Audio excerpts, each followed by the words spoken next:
Bom dia a todos. Então, vamos para mais uma aula, né, da bioquímica agrícola. E hoje, então, o conteúdo que nós vamos discutir e aprender, trocar ideias, né, é sobre as vitaminas, que é um assunto bastante interessante, mas ao mesmo tempo também bem complexo, né? Nós temos vitaminas aí de diferentes fontes, e as principais fontes, né, são os vegetais. E aí isso impacta muitas vezes, né, em problemas que são bem sérios, né, porque as pessoas em geral não têm muito hábito de comer vegetais, né? Então acaba que elas não têm uma quantidade vitamínica mínima necessária para o bom funcionamento do metabolismo. Então vamos lá.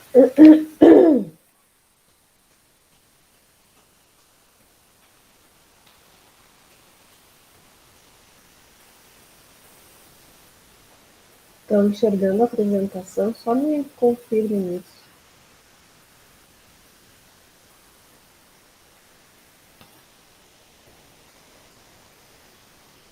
Está todo mundo vendo a apresentação, pessoal? Alguém me dá Sim, um sim? professora. Tá, Sim, professora. obrigada. Então, nós vamos estudar a estrutura química dessas vitaminas, entender os fatores, né, que influenciam a retenção, a degradação e a biodisponibilidade nos alimentos.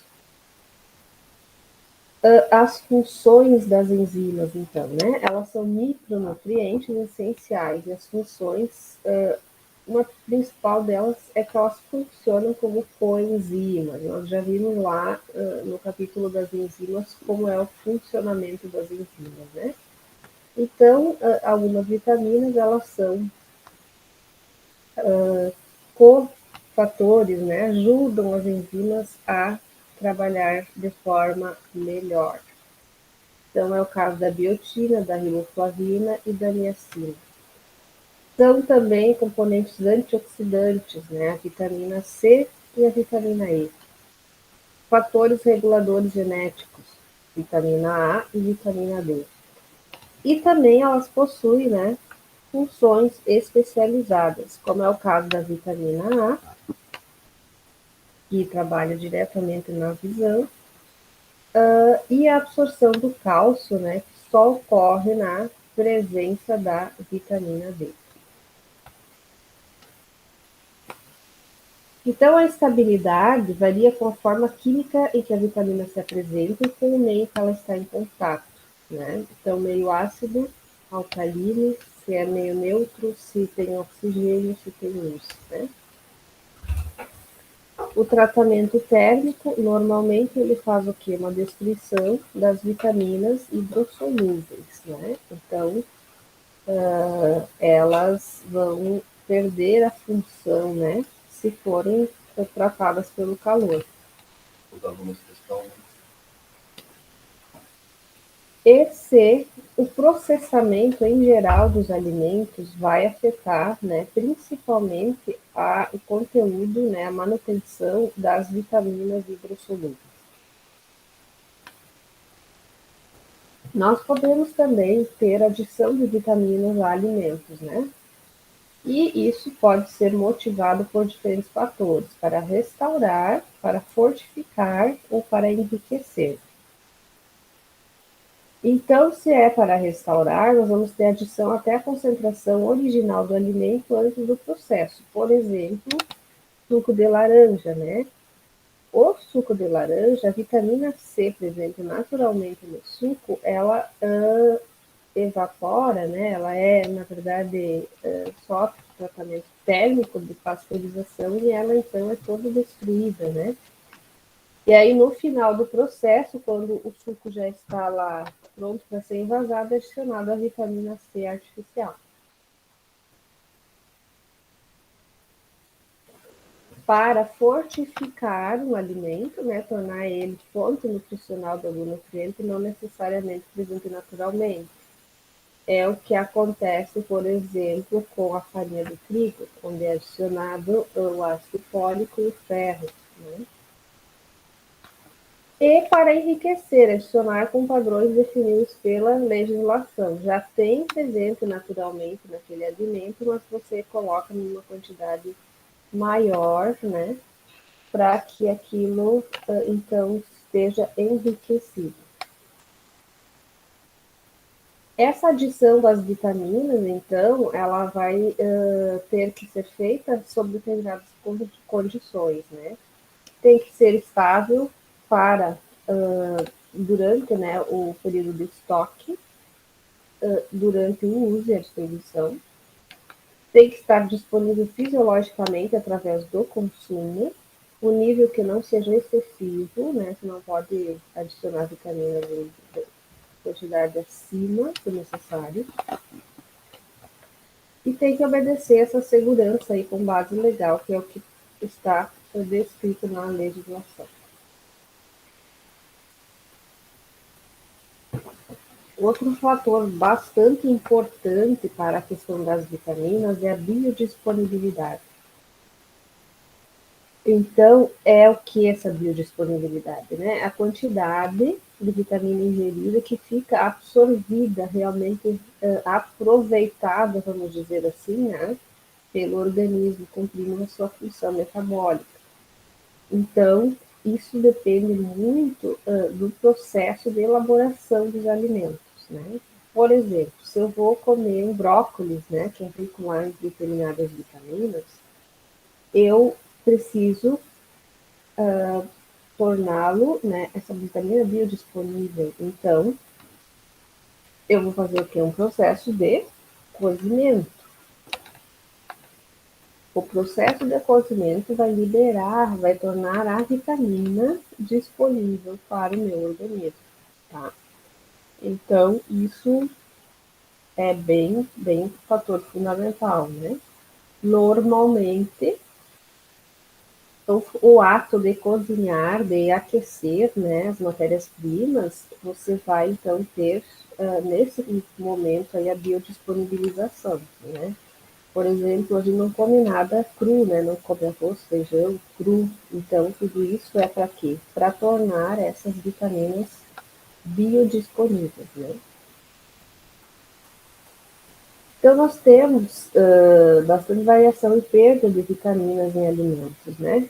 A variação, então, que é inerente da concentração da vitamina no alimento, frutas e vegetais, isso varia muito com o clima, a variedade, a região, o estágio de maturação. Nos animais, né, que a gente come a carne, varia com a dieta e controle biológico desses animais. Nas mudanças após a colheita, então, nós temos ação de enzimas degradativas, né? E isso precisa, então, do quê? De um sistema muito bom, né, para garantir boas práticas de estocagem. Então, as enzimas, elas vão atuar aí degradando, né, as vitaminas que estão presentes ali naquele alimento. Aqui, então, a distribuição de vitaminas no brócolis, né? E os métodos de cocção, para ver o qual que retém mais, né? A vitamina C, a B1 e a B2. No caso aqui, o vapor, né? Cozinhar, né? Esse brócolis no vapor retém mais a vitamina. Causas de variação e perda, então, pré-processo, lavar, descascar, moer, muitas vitaminas se perdem disso, né? A lavagem também vai carregar, né, as vitaminas hidrossolúveis. E também na moagem, né, do trigo, parte do endosperma é perdido, e nesse endosperma tem também as vitaminas, né?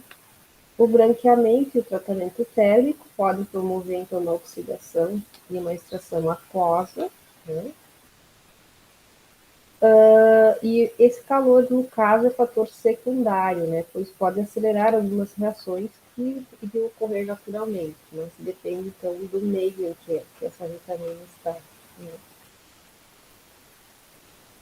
Aqui também mostra ervilhas, né, o processo de ervilhas, né, feitas sobre laca, né, o quanto perde, né, somente aqui ela fresca, ela tem 100 miligramas de ácido ascórbico, que é a vitamina C, cozida e vai para a lata até só em 44%. Né? Aqui, então, se ela é congelada, descongelada, cozida, vai para a lata, perde mais ainda. Enlatada, enlatada depois aquecida, né? 36, desidratada por ar, cozida, vai perdendo, né? Então, o que menos perde do uso das ervilhas frescas é você cozinhar elas e enlatar, né? Aí você tem ali 44%, mas ainda é menos do que a metade, né? Do que teria com a ervilha fresca, vamos dizer assim. Aqui é uma relação entre o grau de extração e as vitaminas que ficam no trigo, né? Então aqui, ó, se o grau de extração, quanto mais próximo da casca, essa farinha vai sendo extraída, né?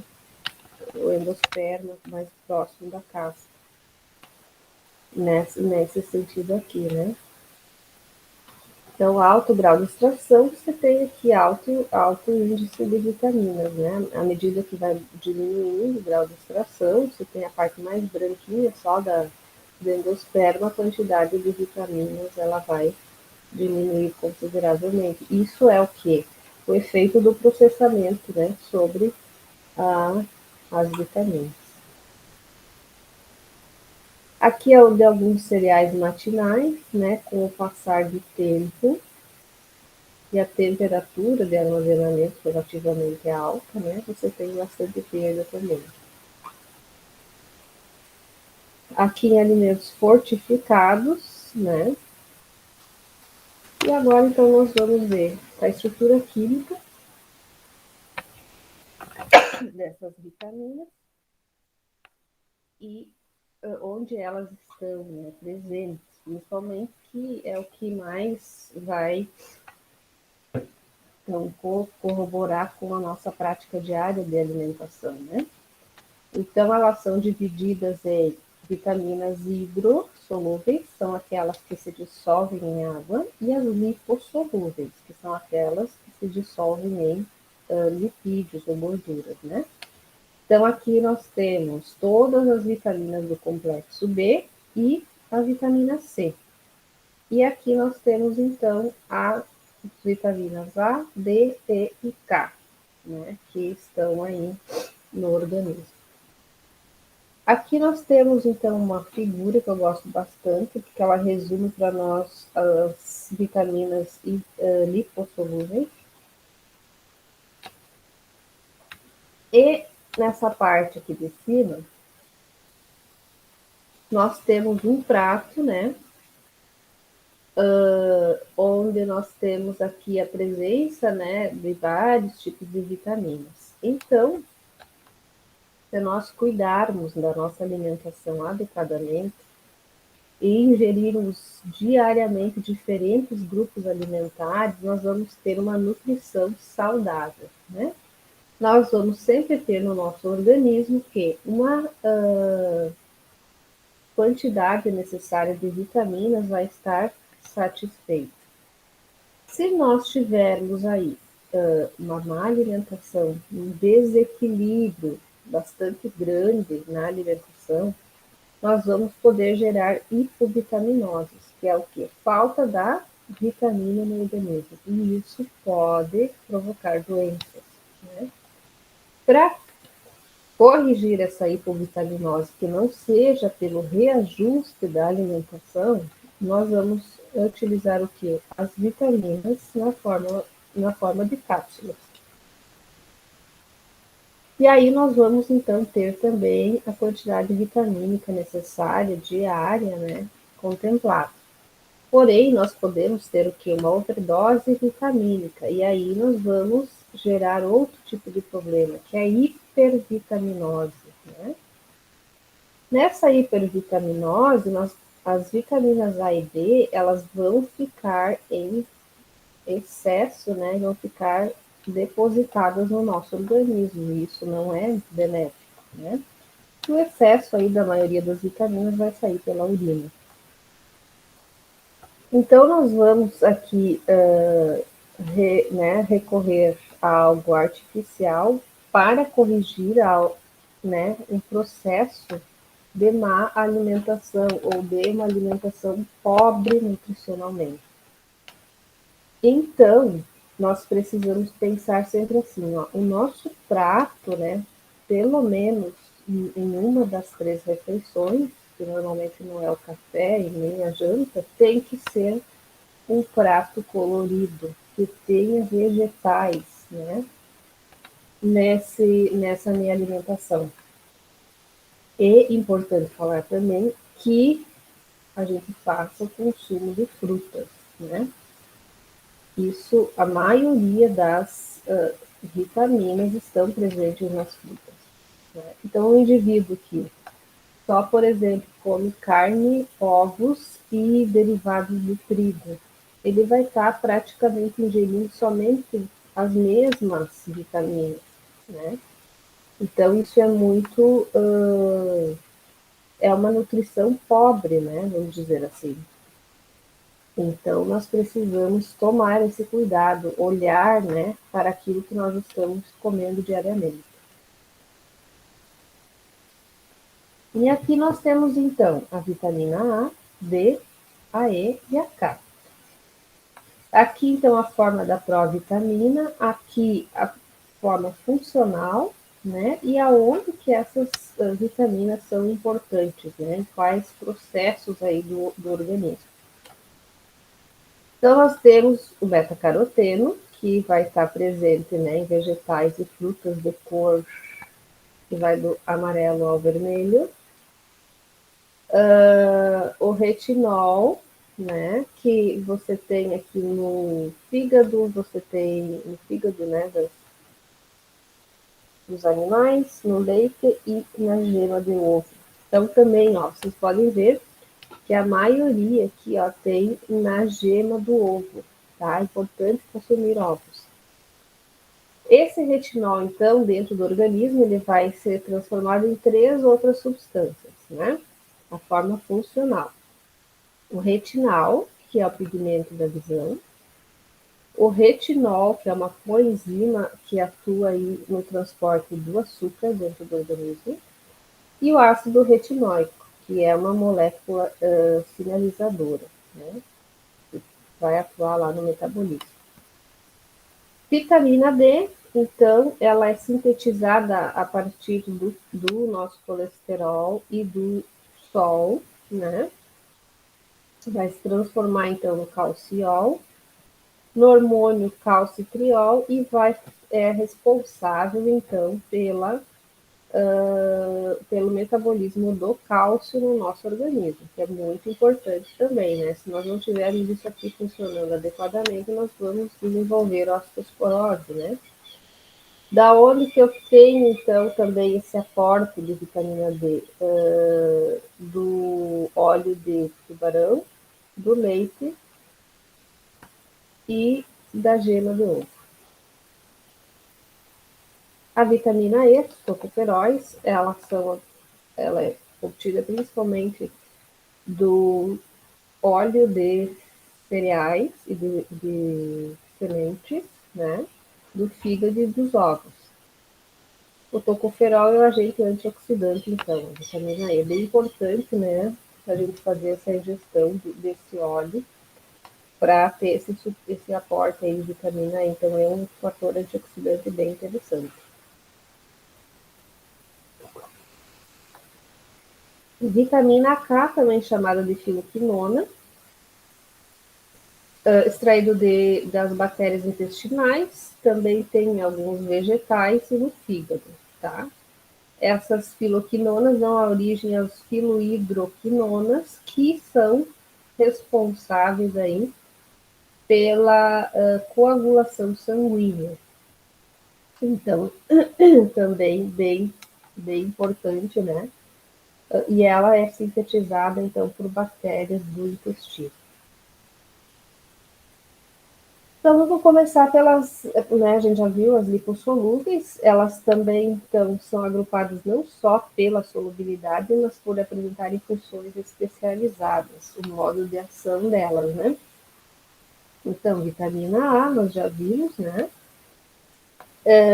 Aonde que ela atua, né? Ela é um constituinte da rodopsina, que é o receptor de pigmento da luz, e está diretamente envolvida no processo de visão. Então, no Nordeste aqui do país, tinha muitas crianças há um tempo atrás que tinham deficiência alta, né, de vitamina A, e isso resulta, então, em problemas de visão, né? Pode desenvolver xeroftalmia e cegueira noturna, tá?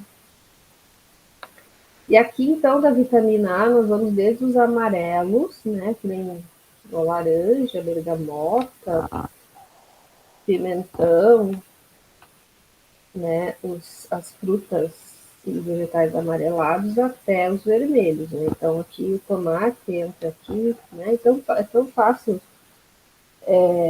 incorporar, né, o tomate na alimentação através dos molhos, né? Fica tão bom e fácil de a gente chegar no nível, né, que é recomendado de ingestão diária do caroteno. Então, falando nisso, né, a gente tem o beta, alfa, gama, caroteno, e aqui, então, o licopeno, né? Aqui a luteína, que é a do milho. Então, nós temos várias fontes diferentes, né, que podem e devem ser consumidas. Então, as deficiências da vitamina A podem ter sinais moderados, né, que é o que? A perda de apetite, um retardo no crescimento, alterações nervosas, alterações na pele, né, aumento de infecções e sinais graves daí, então, né, cegueira noturna, xeroftalmia, malformação fetal, nefrite, que é a inflamação dos rins, né, cegueira e até levar à morte. Aqui, então, nós temos o beta-caroteno, né, que ao ser, então, ingerido no nosso organismo, ele vai ser quebrado, né, nessa molécula menor aqui, que é o retinal, e depois ainda no retinol e no ácido retinóico, que são as três formas, né, que o beta-caroteno vai, então, efetivamente funcionar aí dentro do organismo. Aqui, então, a quebra e degradação do beta-caroteno pela presença do oxigênio. Quando ocorre, então, essa degradação, essa vitamina ela vai perder a função, né? Então, ela não vai mais exercer aquela função que exerceria se não fosse, então, degradada, né? A vitamina D, então, tem um papel fundamental na absorção de cálcio, né? E aumenta também a absorção intestinal do cálcio do fósforo, né? Regula a concentração de cálcio no plasma e daí está envolvida, né, na síntese do colesterol, na contração e distensão muscular. Então, aqui as três formas, né, dela, aqui como está na forma de colesterol, aqui como provitamina D, e aqui as três formas dela, né, que pode estar no organismo. Aqui, então, ela é conduzida até o fígado, né, e depois absorvida nos rins, né. Ela é sensível ao oxigênio e à luz, ela é estável nos alimentos, no processamento térmico não vai afetar a atividade, e a fonte principal, então, óleos de peixe, o leite o ovo e o fígado. Vocês viram aqui que não é à toa, né? Que nossas mães aí meio faziam bife de fígado pra gente comer quando era pequeno, né? Eu não faço isso aqui em casa com meus gurias que não iam comer. Mas eu, uma vez por semana, era sagrado em casa ter o tal do bife de fígado, né? Era bem feitinho, assim, feito a milanesa, meu, uma delícia, eu adoro. Até hoje gosto, mas nunca mais fiz, nunca mais comi também. A vitamina E, então, ela é muito forte, a ação antioxidante, né? Em óleos e no nosso organismo. Então, aqui está a estrutura dela, que a gente já viu, então, o tocoferol, né? E a vitamina K, então, muito estável ao calor e oxidação, ela é fator anticoagulante do sangue, né? Então, nós temos aí as protrombinas e proconvertinas, e é sintetizada, então, por bactérias intestinais, a vitamina K. Muito importante, né, para cicatrização, né? Não, por exemplo, se você se corta, né, se não tem a vitamina K nas quantidades que precisa, então o sangue não coagula. Então, né, tem pessoas que precisam tomar na forma de medicamentos, isso aí, né? Então, nós temos a filoquinona, também pode ter na mesma forma, né? A menoquinona e a menadiona.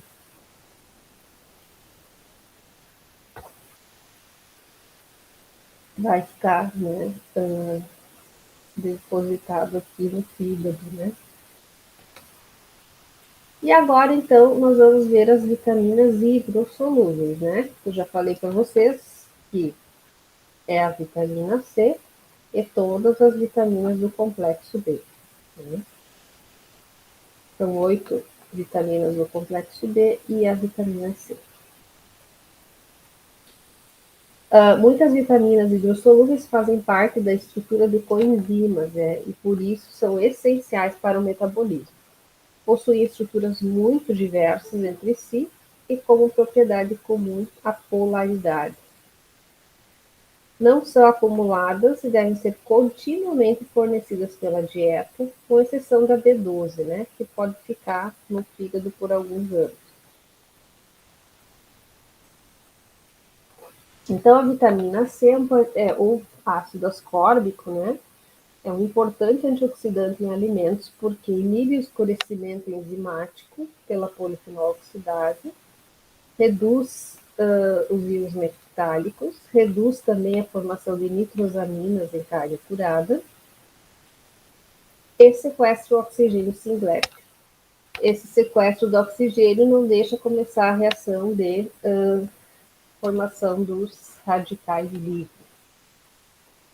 Aqui, então, é uma figura, só para vocês terem uma ideia da quantidade, né, de reações químicas que ocorrem no processo de degradação, de oxidação do ácido graxo, né, do ácido ascórbico.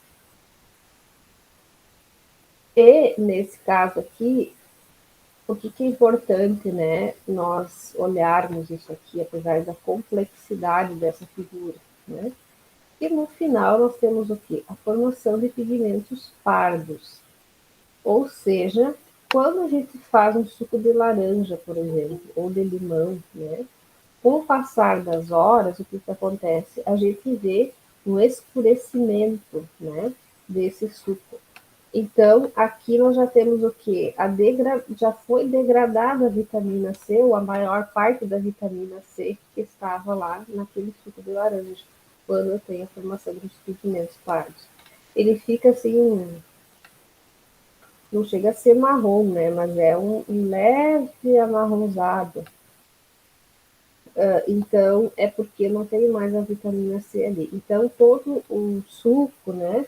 Se eu quero aproveitar realmente a vitamina C, é fazer ele e ingerir logo após, né? Não deixar armazenado mesmo na geladeira, né? Ele vai sofrer processo oxidativo.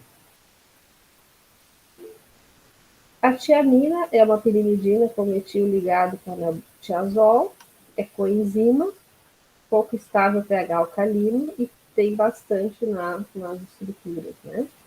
Então, isso aqui é a vitamina B1. Isso aqui é chamado anel tiazólico, porque tem um enxofre aqui, né? Perdas podem ocorrer em condições que favorecem a lixiviação da vitamina no meio aquoso.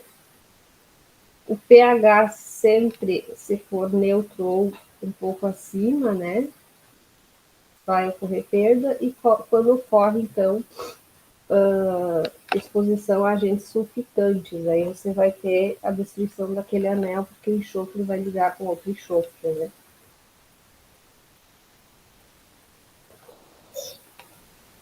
A retenção da tiamina também é menor em temperaturas mais elevadas, ou seja, o calor vai promover uma destruição da vitamina.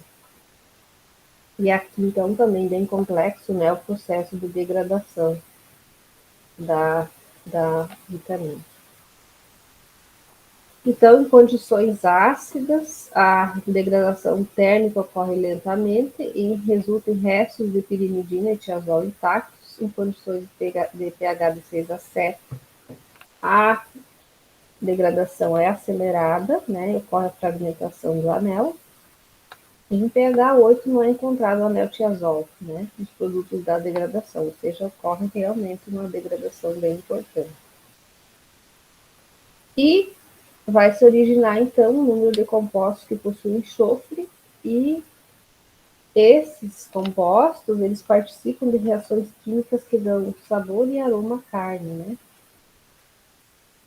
Então, tem que tomar bastante cuidado, né? A tiamina também se degrada na presença do dióxido de enxofre, por isso que é proibido, né, a utilização de agentes sulfitantes em alimentos ricos em tiamina.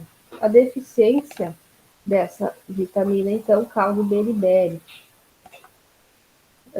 que é o que? Alta concentração de piruvato no sangue, né? Alta concentração de piruvato vai ter o que? Uma acetonização do organismo, ou seja, forma em excesso acetoaldeído. É uma forma, então, de acidificação, né, do organismo. Então, isso pode, né, estar presente no peixe cru, né? Alguns peixes possuem a tiaminase, que a tiaminase é um enzima que destrói a tiamina, então. Por isso que é recomendável que a gente sempre faça o consumo do peixe cozido, né? A riboflavina, também conhecida como FAD ou vitamina B2,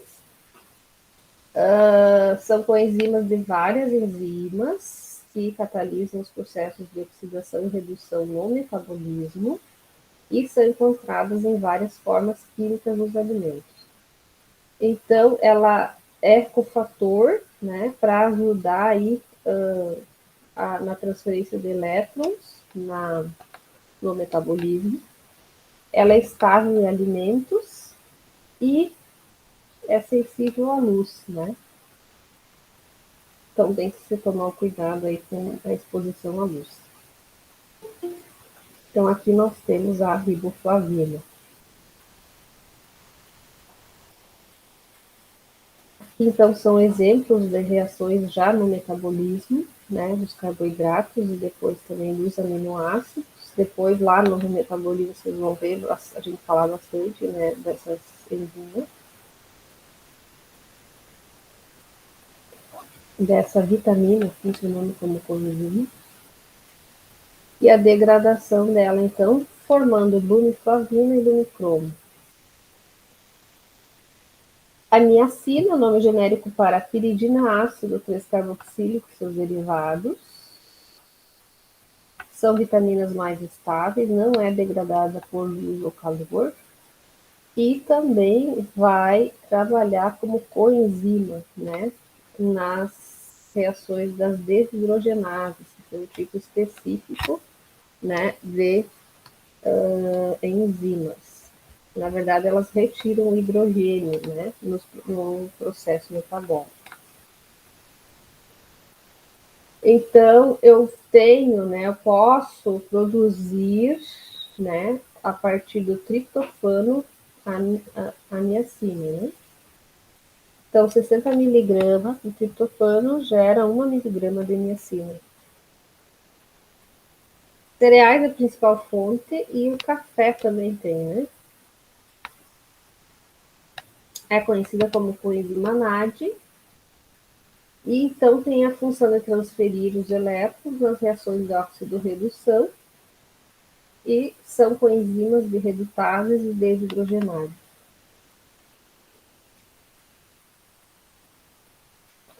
Estrutura bastante simples, né? O ácido nicotínico aqui, por causa desse nitrogênio, né? Quando em ligação aí com a adenosina, né? Essa outra parte aqui. Então, isso aqui mais isso aqui é que são as coenzimas, né?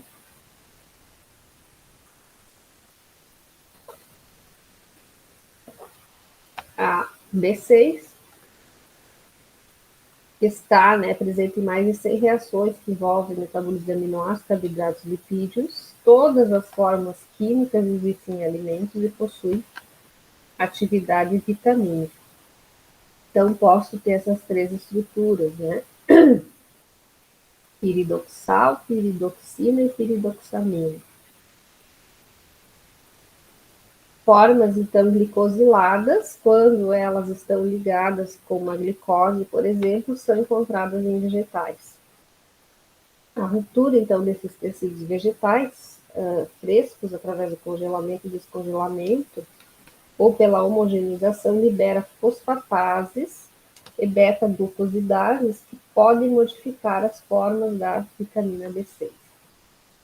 80% da vitamina B6 da carne está na forma piridoxal fosfato e piridoxamina fosfato. Da mesma forma que em vegetais, a ruptura dos tecidos animais pode provocar uma desfosforilação. Então, aqui é onde ela vai atuar lá no metabolismo depois. Sintomas, então, da deficiência dessa vitamina: dermatite seborreica, língua grossa e vermelha, tremor, náusea, perda de peso e anorexia. Então, é bem grave, né, a falta desse tipo de vitamina. O ácido fólico, então, consiste no ácido glutâmico com algumas substituições, são os folatos. Tem concentrações traço em alimentos verdes, tá? Onde que eu tenho os folatos, então? Eu tenho na rúcula, na alface, os temperinhos verdes, eu tenho no... como é que é aquele? Espinafre. Só que o problema é a quantidade, né? Quanto eu tenho que comer desses alimentos verdes para ter o mínimo, né? Então, tem muita carência de ácido fólico, né? Por isso é pouco absorvido, necessita ser convertido enzimaticamente e pode ser degradado no estômago. Então, o ácido fólico, por isso que também a farinha de trigo é enriquecida com essa vitamina. E as mulheres que pretendem engravidar, normalmente, uns 3 meses antes, começam a tomar o ácido fólico em cápsulas, né? Porque ele está envolvido aí na biossíntese das bases nitrogenadas, serina e purina, que vão ser o início aí do desenvolvimento do DNA, né, do organismo humano. Então, a falta pode provocar problemas de má formação, né, fetal.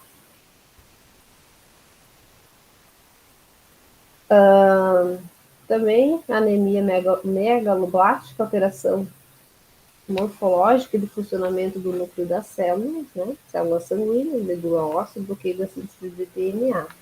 Então, isso é bem importante, né? A gente ter a presença desse ácido fólico na farinha de trigo, porque a gente consome muita farinha de trigo, né, no dia a dia. A biotina vai ser também coenzima em reações de carboxilação e de transcarboxilação, função importantíssima na síntese de ácidos graxos, está envolvida no metabolismo de lipídios e proteínas, também é um fator de crescimento, ela é muito estável à luz, calor e oxigênio. Também amplamente distribuída em tecidos vegetais e animais. Ela é bem retida no processamento de alimentos, aparece um pouquinho só de perda, né, dos alimentos com baixa umidade, por exemplo, nos cereais matinais. Aqui um exemplo, então, de reação de carboxilação.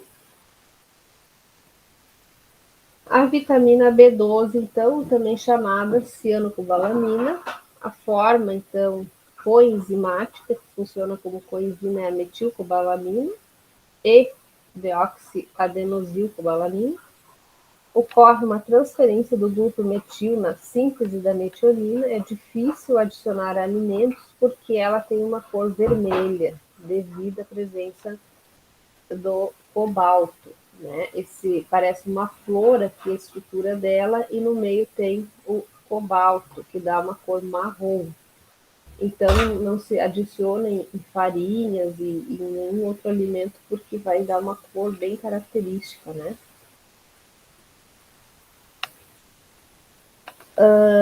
A doença que pode ser provocada pela falta da B12 é a anemia perniciosa, que é uma deficiência, então, na formação da hemoglobina.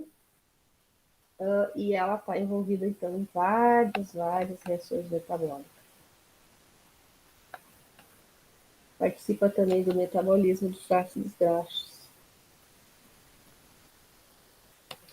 E ela é degradada, mas como, né, que ela é degradada, qual é o fator que dá o start aí na decomposição dela, não é totalmente elucidada ainda.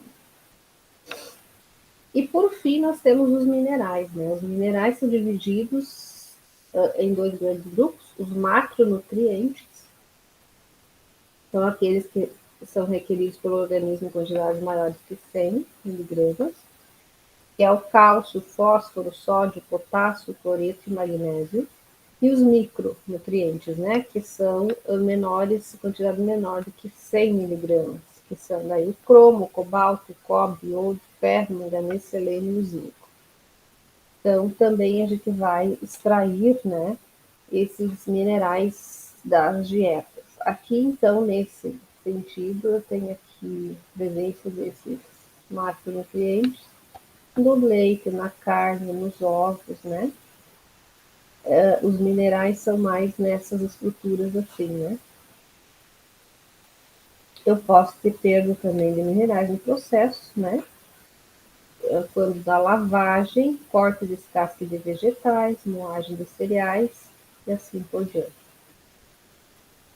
O ferro, então, ele é importantíssimo, né, na biodisponibilidade, porque ele está envolvido aí em processos para evitar a gente não tenha anemia, né? Então, a forma química é importante. O sulfato ferroso é o que mais é absorvido. O pH em presença de fosfatos, fitato e oxalatos, em farinhas forma sabor e odor estranho. Então, catalisa aí oxidação de ácidos graxos e vitaminas lipossolúveis. E é isso, gente. De vitaminas e sais minerais. Sais minerais é bem resumido, né? Porque são alguns sais minerais que são só divididos em macro e micro, né? E a ingestão aí, se a gente consome carne, leite e ovos, está bem servida. E a gente, os cloretos aí a gente ingere no sal, né, de cozinha, que a gente tempera todos os alimentos aí, ingere todos os dias. Então, é mais tranquilo, né? O maior cuidado com as vitaminas, então, é garantir a biodisponibilidade na hora do preparo. Então, para o preparo dos vegetais, sempre é preferível se utilizar o vapor, né? Tem aquelas panelas, né, específicas que vai a água embaixo e aquela a peneira, né, de inox em cima e aí você cozinha os vegetais, é a melhor forma. Se for utilizar por imersão na água, mesmo na panela, depois é recomendável utilizar aquela água para outras preparações, né? Por exemplo, colocar no arroz, ou cozinhar, ou no feijão, né? Colocar, a, utilizar aquilo, porque ali que estão as vitaminas, né? As hidrossolúveis. Então você acaba ingerindo igual, porque colocou num outro alimento que você vai utilizar. E muito, muito, muito importante o consumo das frutas, né? Então, isso aí, quem não tem o hábito, precisa começar a desenvolver, a gostar, né? De comer essas frutas, de fazer uso aí. E temos tanta variedade, tanta opção no Brasil, né? A gente pode ter uma alimentação muito, muito boa. Pessoal, alguma pergunta? Alguma dúvida?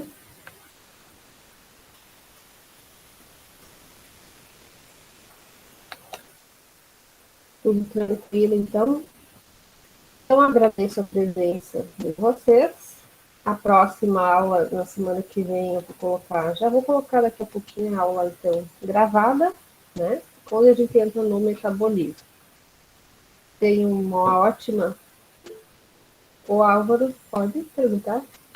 Bom dia, professora. Bom dia. Acabei entrando atrasado, não estava conseguindo acessar. Professora, a senhora vai liberar o feedback da avaliação, aquela ali que a senhora fez? Vocês não conseguem olhar a nota de vocês lá no Moodle? Não, a princípio da diz não permitido. Não acho. Por causa que geralmente até quando finalizava o